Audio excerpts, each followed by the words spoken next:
Sun is just setting behind the trees. And I love it here. I love it. Right now it's lovely and quiet. There's no one here. It's just me, Penny.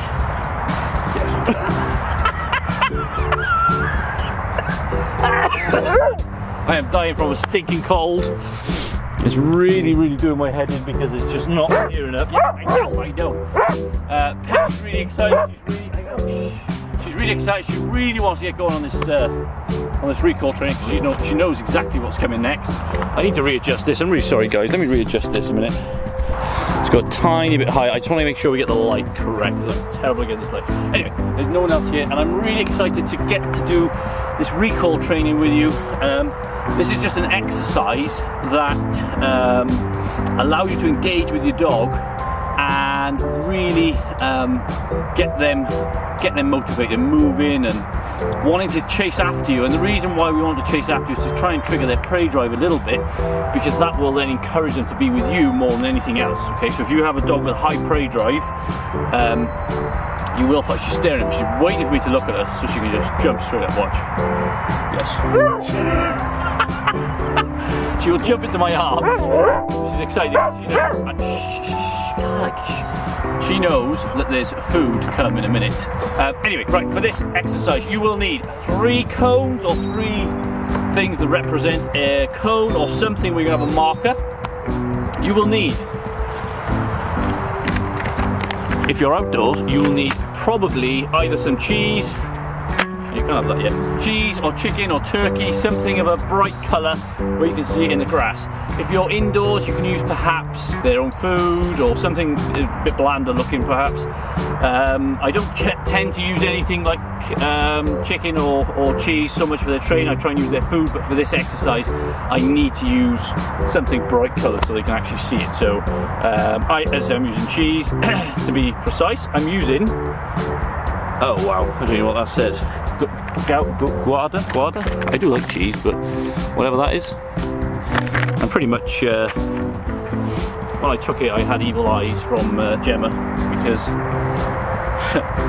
it was the kids' cheese for their lunchbox, but never mind. I'll get some more tomorrow. Or I won't, as she said. I probably won't, but I will try and replace it. Anyway, that's the cheese I'm using. Makes no difference what cheese you use. Well, it does, don't use blue cheese, that's no good. But use something like that, whatever. So I'm going to use a bit of cheese. What we want to do first is set the cones out. So here we go, I'm going to set the cones out now.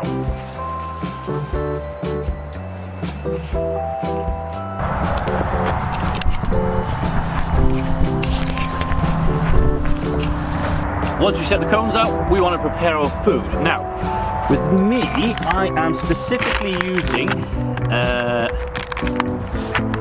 squares of cheese. It really is only because that is what I had available to do this video. Otherwise, you can get the blocks of cheese and cut it up if you want. That's probably easier. I'm using this and I'm just making it into, I fold it over once and I'm making it into little squares like this, you see, and it's folded over so you can see the 2 pieces put together and then there, and they're pretty much somewhat consistent as they can be. I need to adjust this camera again. As consistent, sorry baby, I'm sorry, I didn't know you were there, I'm so sorry. I know, but you want this cheese so much, I'm sorry. As consistent as they can be, but it doesn't really matter, it's not a big deal. Anyway, this is the first exercise you want to do with your dog in order to get them to understand what's happening. Because what we're going to be doing is releasing the food from our hands, and they're going to chase it and get that food. That's going to act as some kind of distraction whilst you run the other way, okay? So we set the cones up, 1, 2, 3, behind me. I'll get into focus in a minute, I'll show you that. And we're going to start in the middle bit, but I'll get to that in a minute. First of all, let's just get the dog accustomed to us dropping food. This is not, I'm going to repeat this is not a trick. The dog must know the food is coming from your hand, okay? So don't try and trick the dog into not knowing. Wait for them to look at you and then drop the food. Let them know it's coming from your hand.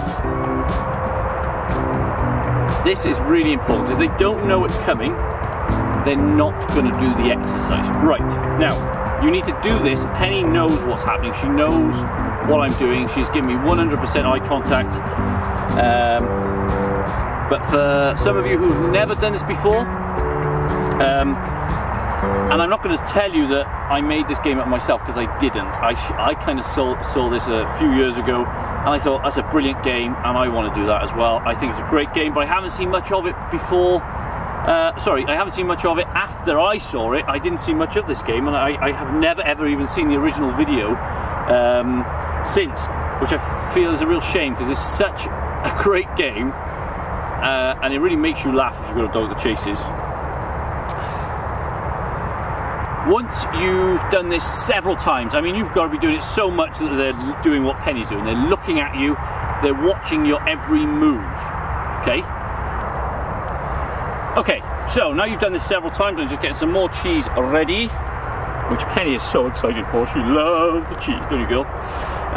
Let me tell you some of the rules about the game. So, the game is, I'll just explain to you some of this. I do some of this game. Sometimes I do it in a hall environment which has a bit of a slippery flooring, which is not ideal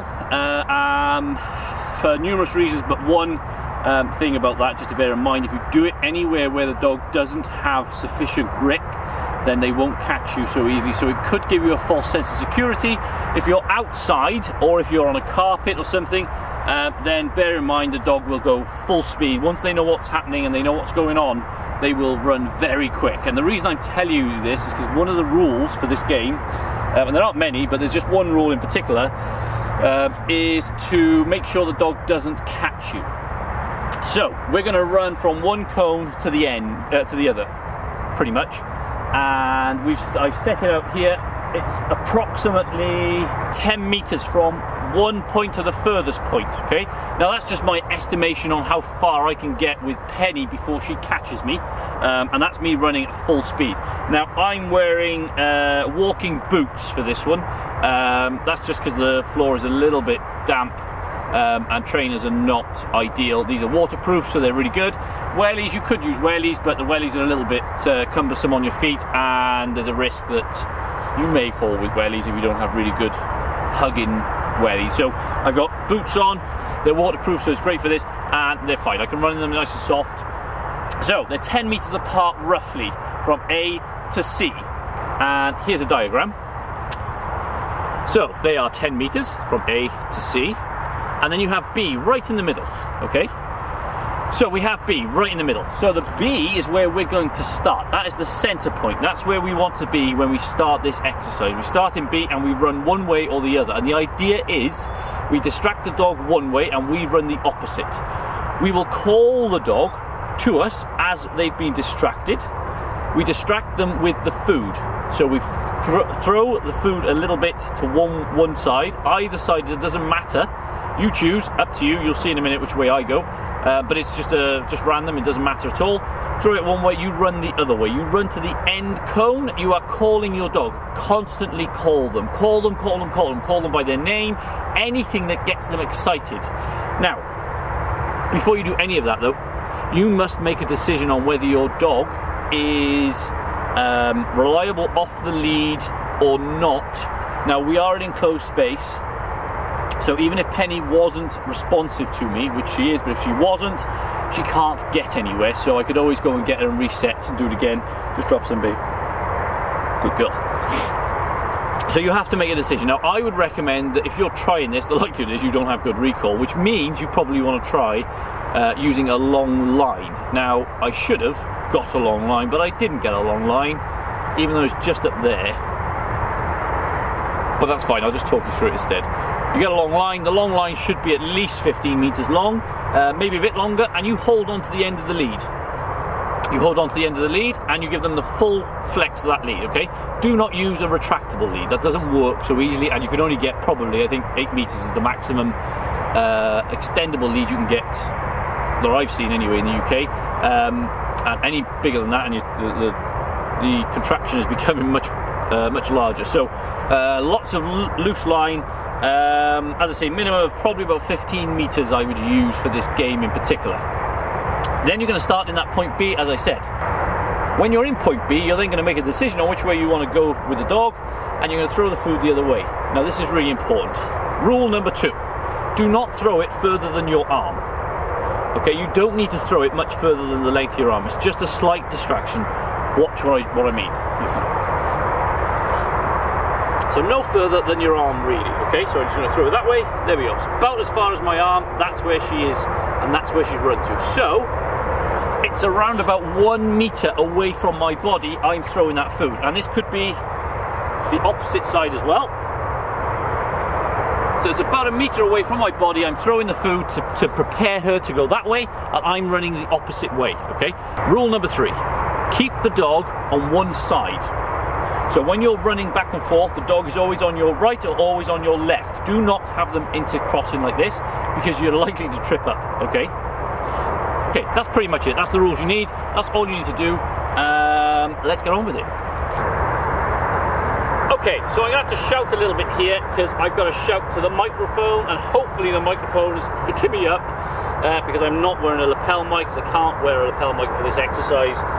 Well, not mine anyway. So I'm really hoping you can hear me. If you can't, I'm going to put subtitles in. Not really, I'll just make sure you are, so I'll check that in a second. Okay, so we are starting in point B. It's the middle point. You can see to that side of me, and to that side of me, you can see the other 2 cones. Now, as I say, we're about 10 meters. You can go further if you want, you can go less if you want. You must run though. You must run. Maybe this should be rule number 4, that you must run. You cannot do this exercise by doing this.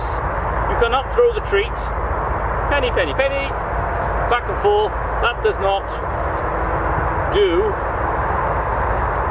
what I'm asking you to do next.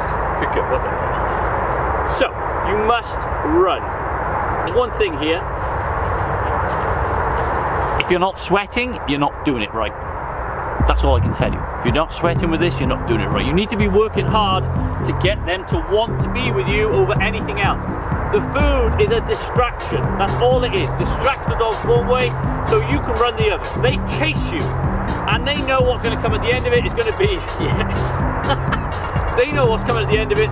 They want that food at the end as well, but ultimately it's going to trigger their prey drive. Their prey drive is going to kick in, and that's one of the most powerful things they have on them. And this, this integrated into them is their prey drive. Right, here we go. So I'm going to tell you what I'm going to do before we actually do it, just so you can see where I'm going to go. So I'm going to throw the food to my right. I'm going to run to my left, and then I'm going to call her up there. Hopefully she doesn't catch me. I'm going to get rid of my food. She's going to get the food, and I'm going to run the other way. You ready? Okay, here we go. 3, 2, 1. Pen, pen, pen, pen, pen, pen, pen, pen, pen. Yes, good girl. Pen, pen, pen, pen, pen, pen, pen, pen, pen, pen. Yes, good girl. Come on, Pen. Pen.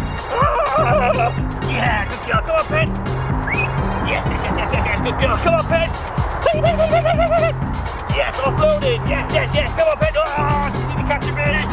You're too quick for this. Going to go uphill. Come on, Pen. Yeah, good girl. Come on, Penny. Yeah, good girl. Well done. That's it.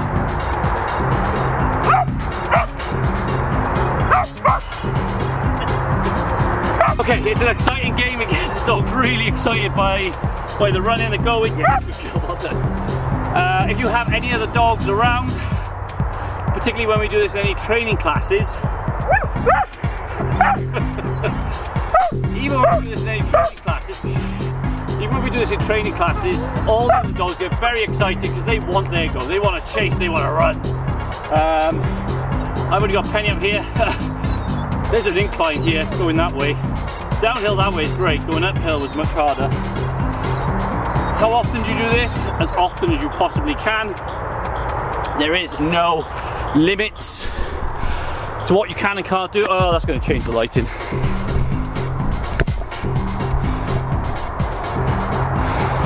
There's no limits to what you can and can't do with it, so just go and have fun with it. If you enjoyed this video, guys, please subscribe to my channel.